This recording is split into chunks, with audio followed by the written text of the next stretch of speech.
The college football AP Top 25 comes out this Tuesday, but before that, I'm going to give you my top 25 in college football. What's crack-a-lackin'? It's your boy Broshmo, just in case you did not know. So go ahead, become bro and subscribe. Leave this video a thumbs up if you enjoy the content as always. Let me know what you think in the comment section below. Let's have that nice, beautiful football discourse. I went through all of the schedules. I decided my conference championship winners. I did go as far as like the college football playoff or the bowl game. So this is, I guess, technically my top 25 headed into bowl season. But nonetheless, let's get this sucker started with 25 UTSA. They are now officially in the AAC.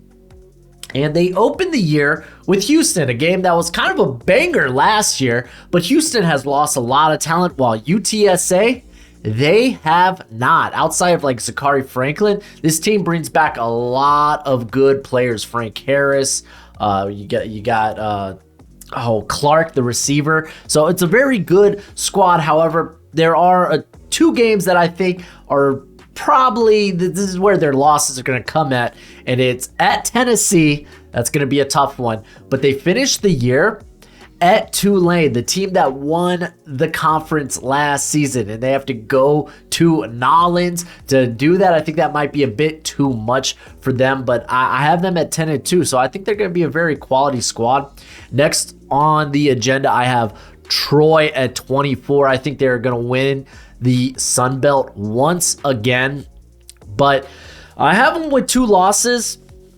and I think Kansas State's a fair one. They have to travel to Kansas State, and that team was a much better squad like down the stretch than they were earlier in the year. But there's a couple of ones like they get South Alabama, which South Alabama and Troy was just an epic rivalry last season, fighting for the Sun Belt. But fortunately enough, they get them at home, and maybe Southern Miss at the end of the season, potentially. Like, for the most part, it outside of Kansas State, it's not a bad schedule. So that's why I think they probably go ahead and win the Sun Belt. They're probably their biggest challenge, and probably ends up being South Alabama, and then whoever they end up facing in the Sun Belt Conference Championship game. But this team brings back a lot of good players on defense, so I'm very excited for Troy. Oregon State coming in here at 23.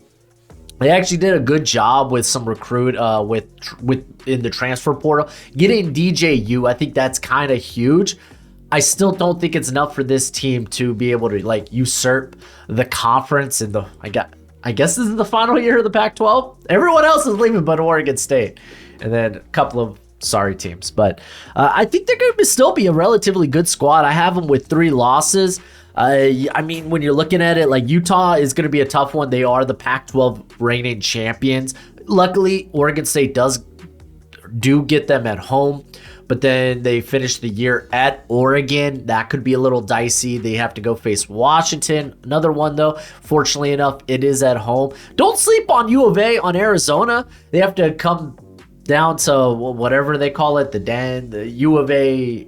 I don't even know, dude. I don't even know. That's like my local squad, Arizona, and I don't even know what they call it. The Den, the Wildcats Den. I want to say that's it. I don't think that's it, but still, relatively speaking, I think Oregon State's a very good squad. TCU coming in here at 22, and honestly, TCU and Tennessee might be a surprise for some people, and I don't think that's the case. TCU lost a lot of talent to the draft last year, though they do bring back very quality players. You got like Bud Clark, you have Johnny Hodges, they bring back Brandon Coleman. You will have Chandler Morris, who feels like he's been there forever for TCU, but the schedule will be tough with the additions of a few new squads like Houston, Central Florida, Cincinnati, and BYU. I think they only face BYU and Houston. So to be fair, the easier, I would say, I think Central Florida and Cincinnati are the teams you probably want to be watching out for. So the schedule is actually not terrible. They do have to travel to Kansas State, to Texas Tech, who was a very good team down the stretch. Honestly, it's the last 5 games of the year that I'm really like, that are dicey for me. I think this team's going to be going into going 7-0, until they run into Kansas State at home. They have to take on Texas Tech, not at home, but away. They do get Texas and Baylor at home, but then they finish with Oklahoma in Norman. So it's a bit of a tougher slate for them. I think them going like 8-4 or 9-3 is probably about accurate. So I wouldn't expect them to be this team that's like vying for a national championship again. But then again, we thought that last year with the squad. Tennessee, though, another team that lost really good talent. They lost guys like you got Cedric Tillman, you got Jalen Hyatt there on the outside, Hendon Hooker, who was for 95% of the season the front runner for the Heisman until injury. So now Joe Milton steps up into that role, and I think it's going to be a little bit tougher on Tennessee. I still have them at 9-3, so solid record. But when you look at their schedule, they do have to face Alabama in Tuscaloosa. Kentucky's not going to be a walkover this year. They brought in Devin Leary. Liam Cohen's back as the OC. They do face Georgia to finish off the season. So I think a couple of those could end up as losses. They have to go to Florida, and they have to go to Mizzou. Mizzou was kind of a tough squad last year. They were gritty. They may not have been like a very winning squad, but they were a tough squad, though they did lose a lot of their guys via transfer. Now, Texas Tech I have here at 20. I really like this Texas Tech squad. I know they lost Tyree Wilson, but that defensive line is still scary, like cuckoo bonanzas type of scary. You got Tyler Shuck. I believe that's how you say his last name. It's not spelled that way, but I think that's how it's pronounced. But he returns, and he was kind of hot to end the year. And I think the Red Raiders, they're gonna make an argument of, hey, we're here in the Big 12 too. You gotta watch out for us. They do face Oregon. Fortunately enough, they get that one at home, and it's kind of a Tyler Shuck revenge game. That was his former alma mater. They do have to go to Baylor, go to BYU, go to these are probably the two bigger ones. Go to Kansas, go to Texas. Like, I think Kansas is going to still be a very good squad. They didn't lose a ton of talent. Like, Lonnie Phelps was a big hit, but they didn't lose a ton of talent last season. So, yeah, I mean, they're just so well coached. They do have to face Central Florida. Central Florida being one of those squads coming over from the American. So don't sleep on them. They have Kansas State on the schedule as well. So I think Texas Tech is going to surprise some people this year. Then I have North Carolina. I don't have them as my ACC winners, but this is a very good squad with Drake May, obviously one of like the front runners to be maybe a top overall pick next season in the draft. They brought in the receiver from Kent State, Walker, who's going to be nice, but they do lose some firepower there from Antonio Green and Josh Dobbins. I think the defense is fine. They have a few solid transfers, but they lost their secondary for the most part via the transfer portal. And Tony Grimes, Storm Duck, however you may feel about those guys. But let's really talk about this in terms of North Carolina State had a relatively easy, or North Carolina, excuse me, had a relatively easy schedule up until the end of the season last year. And then that's where things kind of fell apart for them.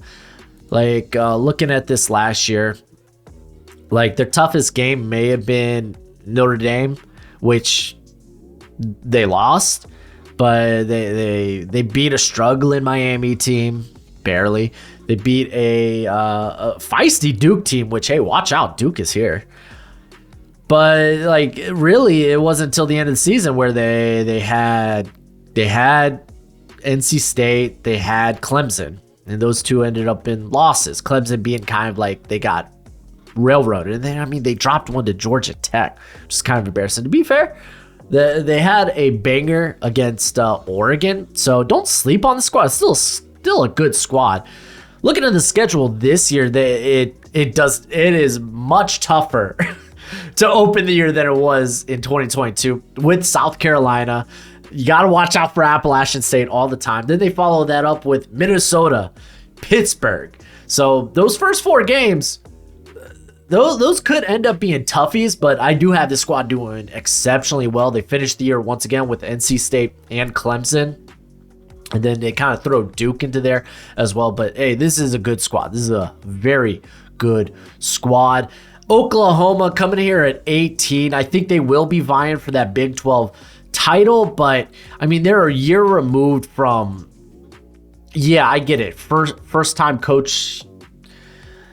But like it just wasn't an ideal year. They really had some bad losses. You had the bad loss to TCU, the bad loss to Texas.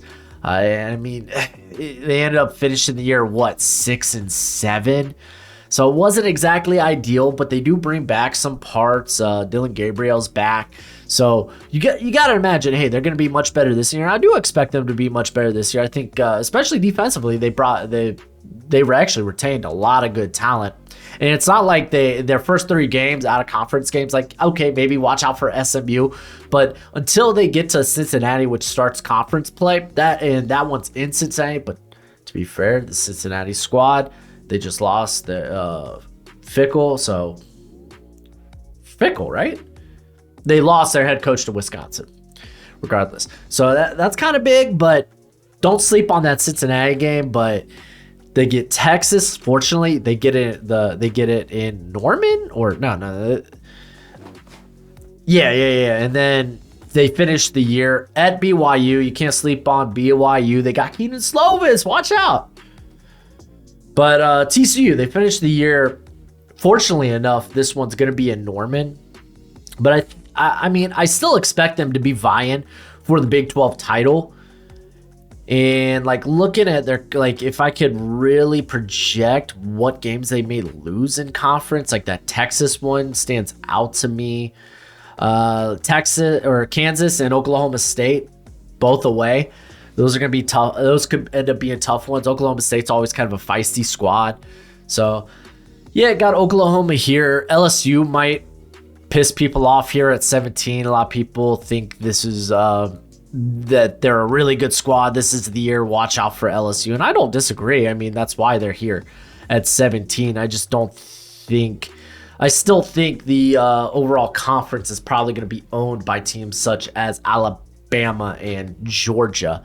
But looking at this... I mean, this is a team that retains a lot of talent. Mason Smith. You got Harold... is it Perkins? I wanted to say Harold Landry. Jaden Daniels back. So they open the year Florida State, but they get that one at home. That's nice. They have to travel to Mississippi State, so that one's not a lock. They get Arkansas at home. That's nice, but they have to, like, if you do look at the road schedule, going to face Ole Miss, going to face Missouri, going to face Alabama, like those could end up being fairly tough ones. But outside of that, I think I have them losing to Florida State because I really do think Florida State's going to be a good squad this year. And maybe I probably gave Alabama. I probably had them losing to Alabama and Tuscaloosa. And I want to say somewhere between Arkansas or Ole Miss, I feel like could end up being a letdown game for LSU. Regardless, I still have the squad 9-3. Really good year for LSU. And then Arkansas is actually a team I think is going to do exceptionally well this year. They retained a lot of talent in KJ Jefferson, Raheem Sanders. Defensively, they brought in John Morgan III from Pittsburgh. I thought that was huge. They have Hudson Card, Dwight McGlothern, I think is kind of the sleeper prospect in the draft. Like, this is a very good squad. And it's not like they opened the year anything crazy. Their first big test comes September 23rd at LSU in Death Valley. And then they have to take on, like, it gets kind of tough in the middle, in October there, in the middle of October, having to go to Alabama, having to go to Ole Miss. But they're scheduled down, like, after that. It's relatively fine. Maybe the big game there is like having to go to the Swamp and face Florida. But regardless, I have this team at 9-3. I'm a big fan of Arkansas this season. Going to number 15, I have Washington, the Huskies. Another team that brings back a lot of talent. You got Michael Penix, Rome Dunze. You got Jalen McMillan. Like, a lot of good players offensively. They still have Zion Toy-Peloto, Braylon Trice. So, yeah, this team's going to be in the running for the Pac-12. No questions asked. Looking at the schedule for them, like, opening with Boise State, that should be a win. But don't underestimate that Boise State team. They're going to be vying for the Mountain West. Or maybe it's soon going to be the Pac West. I don't know how that's going to happen, how that's going to work in the future. I'm not too worried about them having to travel to Michigan State. I think Michigan State's kind of on the downslope, and that was kind of very apparent last season. And they're fortunate enough to get teams such as Utah and Oregon at home. However, they do have to travel to the Coliseum to face USC. They have to travel to face Oregon State. Again, don't sleep on Oregon State. So there's a couple of tough matchups there. I have them going 9-3, but they are going to be competing or vying to get to that Pac-12 championship game. Like, it's going to be a cutthroat of battle. It legitimately is. Kansas State here at 14, they lost a lot defensively. Gotta acknowledge that. They did. But offensively, I know Deuce Vaughn, that's a big hit. But they brought back some of their receivers. They still have Cooper Beebe there on the offensive line. And they have Will Howard, who was looking really good by the end of the season. And to be fair, the schedule, not too crazy. Like, they travel to Texas, they travel to Kansas, they travel to Texas Tech. Those are probably the big games right there. But outside of those three, I'm really not scared of anyone on their schedule. I'm just not. Maybe Troy. Troy could be an upset game. Oh, watch out for Troy. Luckily, they get Troy at home. So, yeah, I think Kansas State's actually going to be a contender here in the Big 12. However, I don't have them going to the Big 12 championship game. It was actually Oklahoma and another squad we'll talk about a little later. Tulane, I think they're going back to back with these American conference titles. The AAC. I am a big fan of Tulane. They bring back Michael Pratt. They still have some guys last year from the offensive line, mainly Sincere. Was it Hainsworth? And yeah, they lost quite a bit defensively. Their dynamic linebacker duo in Nick Anderson, Dorian Williams. But I still think it's good. Like, overall, the AAC, the conference got worse. It lost a lot of good teams outside of adding UTSA. Like, it's not like I don't think this conference really got better, which means a lot for Tulane. Looking at the schedule, like, they open the year, fortunately enough, with these games at home, but South Alabama and Ole Miss, they get them at home. I think they come 1-1 out of that. I really do. But I don't see them winning both of those games. Those are two relatively tough opponents. You have Ole Miss, who is a very good team in the SEC. You have South Alabama, who's going to be vying for that Sun Belt title. Looking at the rest of the schedule, if I'm thinking of maybe a potential like upset, they have to travel to Memphis. That's a Memphis squad that has been very good the past couple of years, and they're trying to get over this hump and become legit contenders in the conference. So that could be an upset game. Then they end the year with UTSA, but fortunately enough at home. So they have a very friendly schedule. So I expect Tulane to be a very good squad and in the top 25 by year's end. And then Notre Dame at 12. And their schedule is very, very interesting. But this is a very good squad. They still retain a lot of talent. They have one of the best tackle duos in the nation. They bring in Sam Hartman, who helped lead that Wake Forest squad the past couple of seasons. So I don't think there's going to be much of a fall off. They have one of the best up and coming corners out there. Oh golly, his name's escaping me. He was a freshman last season. Here, I got him on my 2025 NFL draft board already as a guy to watch. It is Benjamin Morrison. Thank you, me. But Notre Dame, in terms of the schedule, like I said, they're going to be a good squad. They have to go to NC State, so that could be a little crazy. But they get Ohio State at home. That's big. They have to travel to the Coliseum, face USC. They get Clemson at home. That's ideal. So those are probably the tough games I see there. Ohio State, USC, Clemson. Those are the games that pop out for me. And you can't sleep on NC State, just ever. You just can't. So I think they could probably come out of that maybe with just 3 losses. Maybe 2, ideally, if the squad's really good. Maybe they get over Clemson and USC. I just don't see them being Ohio State. Then again, it was a very close game, but it was a game that also began the season.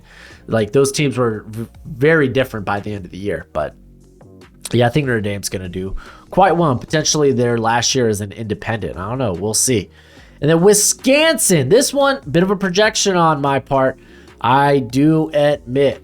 But I think this team they are going to be fun to watch. They bring in Tanner Mordecai. Am I saying he's a great quarterback? No, but I think he's a good college quarterback, especially under, I want to get Luke Fickell. There we go. I knew it was Fickell. I think in Luke Fickell's kind of spread system, and then they have one of the best running backs in the nation, Braylon Allen. He's just kind of an unstoppable force, and now you're going to give him more space to work with that offense. They consistently have a good offensive line, and this is just a very gritty defense. I think the biggest factor for me is their schedule is easy. Outside of getting Ohio State at home, by the way, I'm not afraid of anything on their schedule. I am not. I think this team is going to be going to the Big Ten championship game because, well, for one, they don't have Ohio State, Penn State, or Michigan in their division, and they only get Ohio State out of those 3, and they get them at home. Maybe Washington State, going to Washington State could be an upset game there, but they get Iowa at home, maybe traveling to Illinois, but Illinois has always been, at least recently, they've been a team that's, to be fair, they were competing for a shot at the Big Ten championship last season, but it feels like they're always a team that they're kind of like Miami.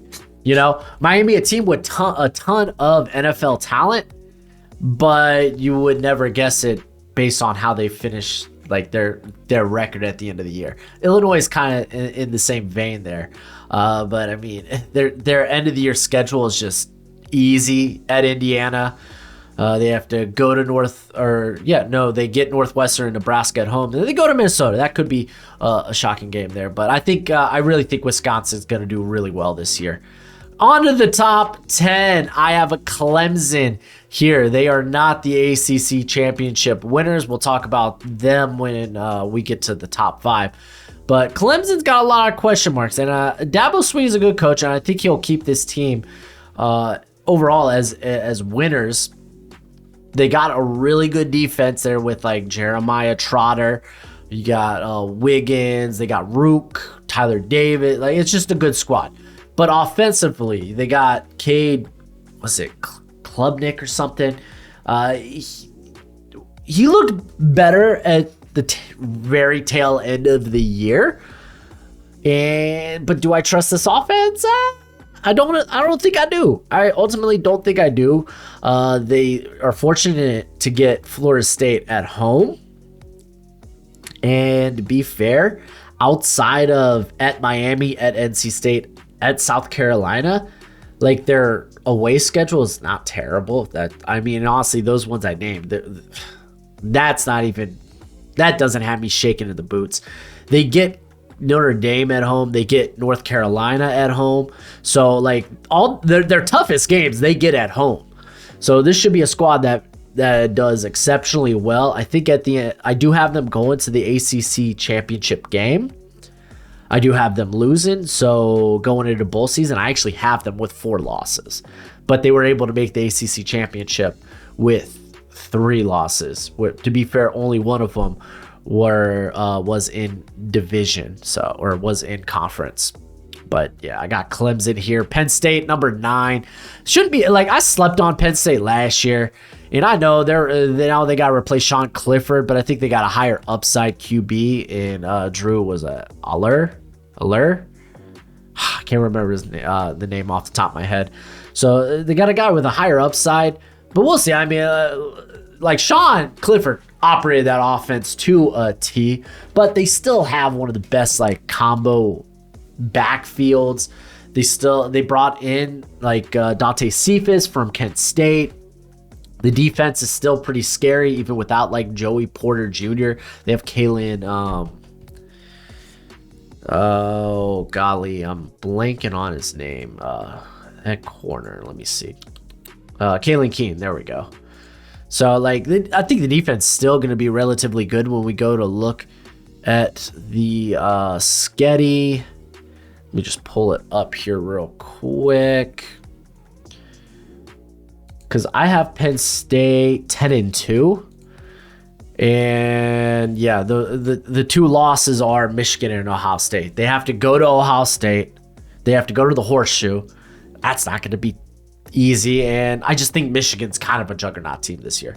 And they face them at the tail end of the year on November 11th. So outside of that, I really don't see any teams that maybe upsets Penn State. You can make a case for Maryland or Iowa or Illinois. I think if they do end up having like an upset loss, it'll be between those 3 games.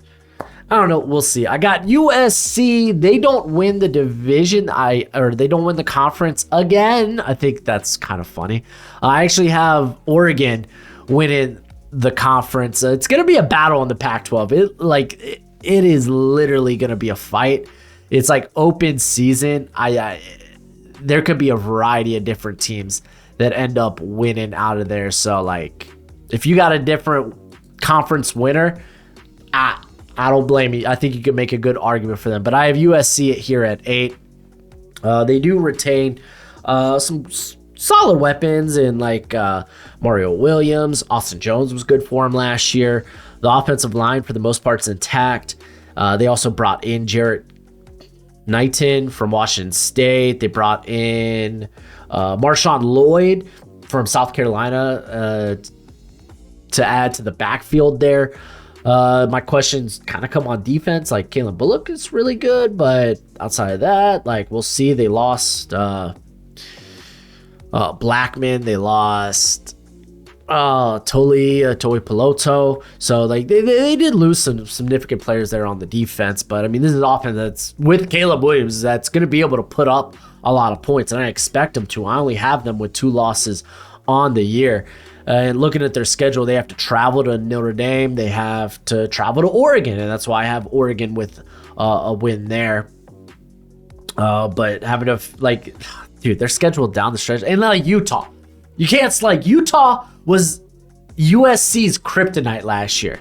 I'm not going to sleep on Utah because they brought back a lot of good players. Cam Rising still there. He's going to be hungry. He's going to be thirsty. So yeah, watch out. They get Washington at home, so that's ideal, but the Pac-12 is just a dogfight. We could talk about Oregon. I mean, Dan Lannon is one of my favorite coaches in the nation. They bring in Justin Jacobs from Iowa. I think that defense just continues to get scary. And Bo Nix, Troy Franklin, that's just going to be beautiful. They have Bucky Irvin, Noah Whittington? I can't recall. But yeah, so I think Oregon's gonna make a good run this year, and they had their tough games. They have to travel to Washington, travel to Utah, and travel to Texas Tech. Those are the away games. I'm just like, oh, okay, that could be trouble. But then they also have USC, Oregon State. Luckily, they get those 2 teams at home. I think I have them with 3 losses, probably. I think I have them actually losing to USC in the season, but coming back and beating them for the Pac-12 title. I probably gave Washington a win because that sounds right. Maybe Texas Tech or Utah probably was one of the other losses there. But yeah, no, the Pac-12 is going to be a dogfight. And they got a lot of good teams, and it's a shame that because of how good that conference is, that they probably won't have a representative in the college football playoff. They don't expand it yet, right? College, that's like 2026, right? Football playoff expansion year. Oh, okay. It's in the 2024 season, so it's next year. Okay, so ain't gotta worry about it. Alabama, they are again on the outside looking in. They lost a lot of good talent, so I mean they're gonna have to replace Bryce Young. We'll see how that goes. But this is a team that typically it's like, yeah, they're gonna have a ton of talent leaving, but they're bringing in a ton of talent. They recruit exceptionally well, but I just don't think this might be the year for them. I just don't. I mean, I only have them with, I think, I ended up having them with three. I ended up having them with 3 losses because they ended up losing the SEC championship game. To everyone probably could guess who I have winning the SEC. But looking at the schedule, they get Texas at home. That's huge. But that is a very good Texas team. So don't sleep on Texas. They get, to be fair, like, their away schedule is trash. Like it's easy. Like their toughest competition away is Kentucky. They get South Florida at home, or they have to travel to South Florida. They've traveled to Texas A&M, which okay, maybe, I don't know, Jimbo and Nick Saban. Maybe a surprise game there, perhaps. They have to travel to Mississippi State. Like, legit, Kentucky is the toughest game there. And then, obviously, Auburn. But can Auburn surprise beat Alabama? I wouldn't put money on it. Outside of that, though, they do all their toughest competition, they get at home. It's such a favorable schedule for Alabama. They get Texas at home. They get Ole Miss at home. They get Arkansas at home. They get Tennessee at home. They get LSU at home. Literally the toughest teams on their schedule, they all get at home. Maybe I'm just rooting against Alabama. But I mean, I loved Bryce Young last year, so it's not like I'm an Alabama hater. So I got him here at 6. Before we get to my top 25, I want to give a shout out to, hey, I put out my draft guide. It is now available for y'all. If y'all want to go over and purchase it on either PayPal or Venmo, the link's also in the description. It's $30, and we ain't got to worry about Patreon anymore. It's cheaper for y'all. It's a one-time payment. It's not a monthly payment, and Patreon's not taking their cut, so I get more of it to reinvest in the channel. I got over 300 prospects already evaluated prior going into the season. So if you want a good watch list for college football, then go ahead and check that out. But here is the top 5, and then I'll give you some teams that just missed my top 25. I have Texas. I maybe I'm just buying into the hype, but I think Texas is going to be a really good squad this year. I think they're going to win the Big 12 in their final year in the Big 12. Looking at their schedule, Alabama, yes, seems to be the toughest game that they have on the schedule, and they unfortunately have to travel to Tuscaloosa. But outside of that, maybe TCU, like having to travel to Fort Worth. That's probably the toughest. I mean, they get Kansas at home, Oklahoma at home. Well, it's like the Red River Shootout, so it's like a neutral playing field. So I know I said at home earlier in the video too for that, or at home for Oklahoma or something, but whatever. They get Kansas at home. They get Texas Tech at home. Outside of Alabama, it's kind of an ideal schedule. outside of that Alabama game, but that's going to be a proven game for Texas. And they have an immense amount of weapons. They really do in Xavier Worthy. They bring in A.D. Mitchell. They have Isaiah Nair, who was a transfer from Wyoming, who was going to play last year for Texas, but I think he tore his ACL. They have a lot of weapons. I mean, I didn't even talk about Jatavion Sanders. They got Quinn Ewers in year 2 here. Year 2? Beautiful. I can't recall if he played the prior year. Regardless, he looked good in parts last year. Yeah, okay, there were some troubles, but he I thought for the most part looked pretty darn solid if he could neutralize some of his turnover-worthy throws and just be a better decision maker, especially in Sarkisian's offense, which kind of makes it easy on the quarterback. So, yeah, I think Texas is going to be very scary. I have Ohio State losing to Michigan, which means that they're not going to contend for the Big Ten title, but it kind of works in their favor that they can sneak in because of that, with their only loss being the team that wins the Big Ten. So we saw it kind of last year with Ohio State, and I think Ohio State is a team that always has really good talent. They have one of the best wide receiver trios in the nation. Cade Stover's really good. The offensive line's exceptionally solid. They have a lot of good playmakers on the defense. Looking at their schedule. Okay, here we go. Looking at their schedule at Michigan. Toughest game. They get Penn State at home. I mean, they have to travel to Notre Dame. So that one there. But I mean, outside of that, the schedule, at Wisconsin, actually, at Madison, that's going to be kind of scary. So the schedule is a little bit tough, but all in all, I have them, their only loss being the final week of the season against Michigan. Florida State. I think Florida State's going to win the ACC. They treated the transfer portal like free agency. They went out, got all the best talent because they were like, hey, we got a championship window here, so let's make the best use of it. Added all kinds of good players. Shaheem Bell. You got Keon Coleman. They just brought in a ton of talent. They returned Jordan Travis. You have Jared Verse back. They brought in Frentrell Cypress. This is a team that's hey, we're gonna be gunning for the national championship this year. So I don't doubt it. They get LSU. Is it on a neutral site? It's on a neutral location. Okay, it is what it is. Maybe I should read that. Maybe I should read those asterisks that they put next to the schedule. But regardless, I think they win that game, whether it was in LSU or whether it was at Tallahassee.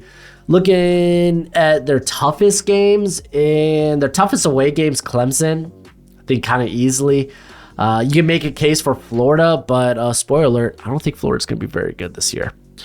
Looking at their toughest away games, and it might be Duke and Miami.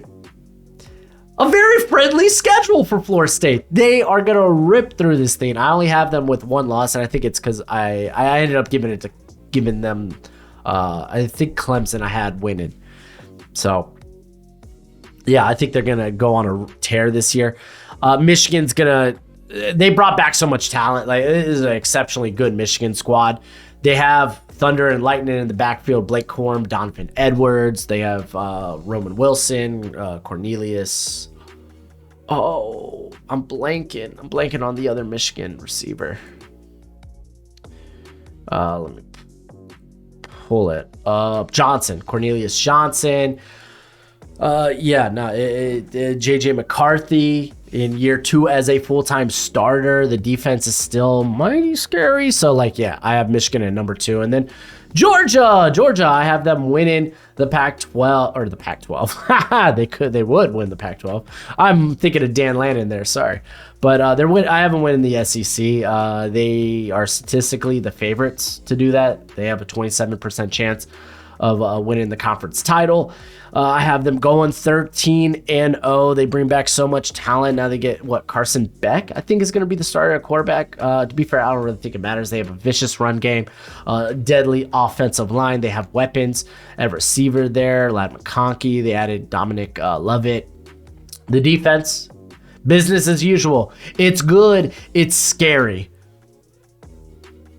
Yeah, no, they're just a great squad. I guess for the sake of things, I'm going to go ahead and run through the schedule real quick. Toughest game at Tennessee. That's probably their toughest away game. Yeah. They get South Carolina early in the season, so like week 3, that could end up being a tight one.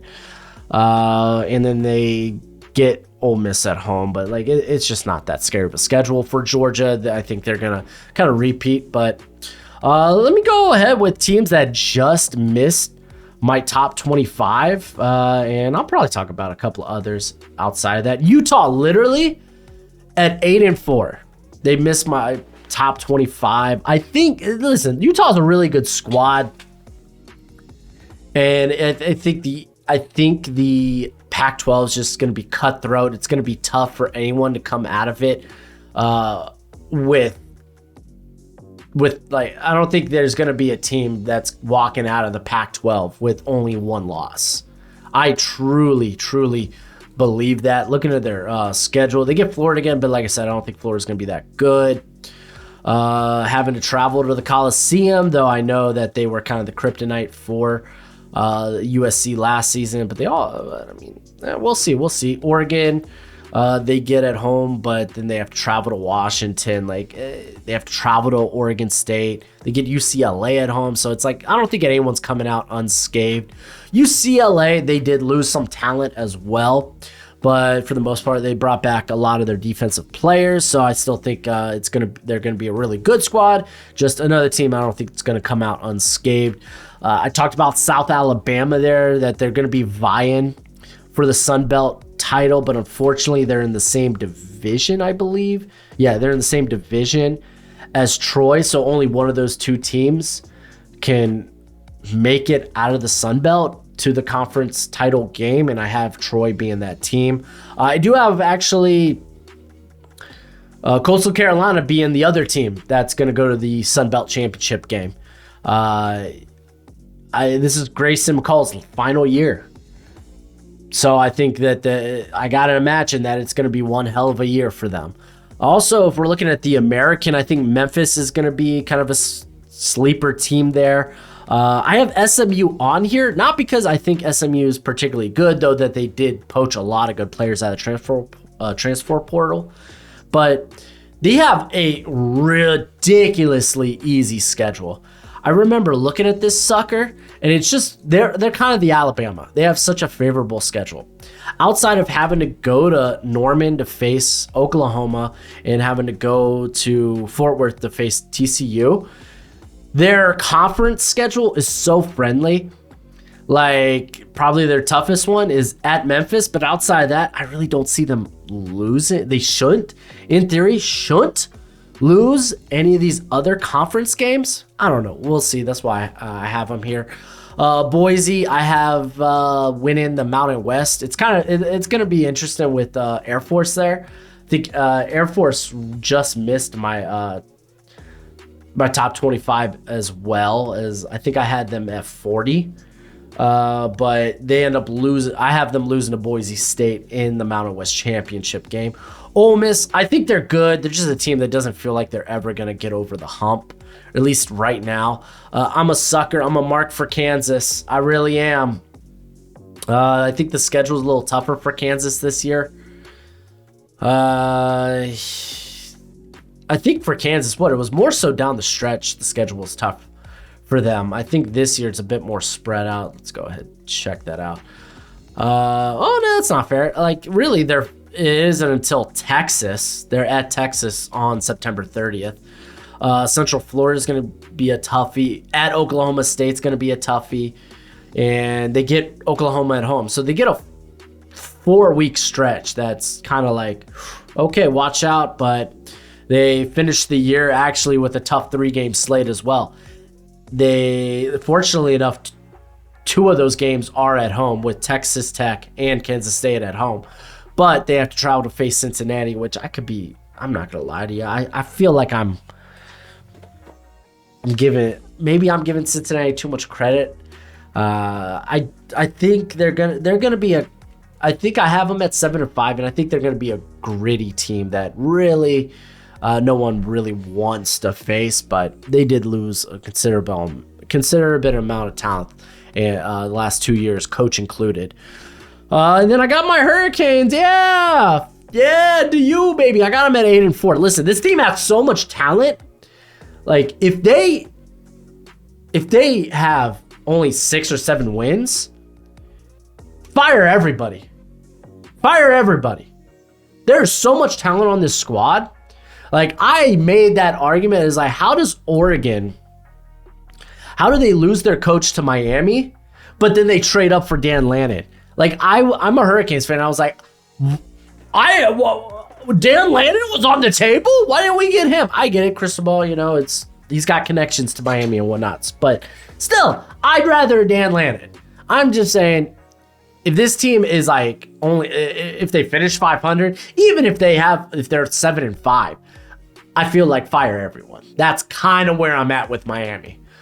And a couple of other teams that just missed this, South Carolina. I think Iowa's going to bounce back pretty darn well this year. I think they're going to be a bit better. Kentucky, Duke as well. So, yeah, it's going to be interesting. But let me know what you think in the comment section below. That's it for the video. Go ahead, do the YouTube thing as always. Until next time, you be easy, my friends. Later.